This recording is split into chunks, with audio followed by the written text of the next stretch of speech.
تو میں عرض کر رہا تھا، جج نے پوچھا یہ دہشت گرد، یہ انتہا پسند ہے؟ سرکاری اہلکاروں نے کہا جی۔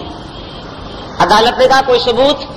کہنے لگے یہ ٹیپ ریکارڈر برآمد ہوا ہے ان سے، اور یہ ایک کیسٹ ہے، اس کیسٹ کے اندر ان کی تقریر ہے جس میں انہوں نے اشتعال پھیلایا ہے، انتہا پسندی کا درس دیا ہے، یہ تقریر ہے ان کی۔ انہوں نے سمجھا ہوگا کہ جج کہے گا بھائی ٹھیک ہے، برآمد ہو گیا، مال برآمد ہوا، ثبوت مل گیا، ٹھیک ہے جی بند کر دو اس کو۔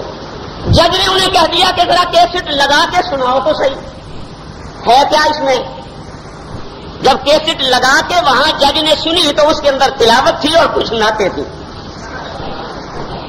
جج نے کہا یہ انتہا پسندی ہے، یہ آپ نے مال برآمد کیا ہے، تمہیں شرم نہیں آتی؟ ہم اس لیے شکر گزار ہیں کہ تم نے ہمیں بند بھی کیا، عدالت نے پیش کیا، عدالت نے ہماری وجہ سے تمہیں ڈانٹا کہ تمہیں یہی مال ملا ہے، یہ تو قرآن کی تلاوت ہو رہی ہے، یہ تو نعت پڑھی جا رہی ہے، یہ تم نے سامان برآمد کیا ہے، یہ پراپرٹی تم نے برآمد کی ہے۔ جج نے کہا میں اس کیس میں ان کو بری کرتا ہوں، بکواس کرتے ہو تم، جھوٹ بولتے ہو۔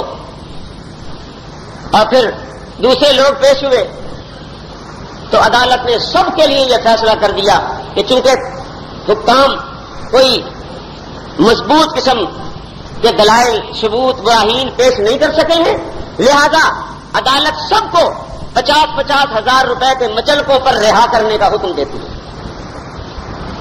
عدالت نے رہا کرنے کا حکم دے دیا تو انہوں نے کہا کہ یہ تو کام خراب ہو گیا، کل ہم نے گرفتار کیا، آج گھر چلے جائیں گے۔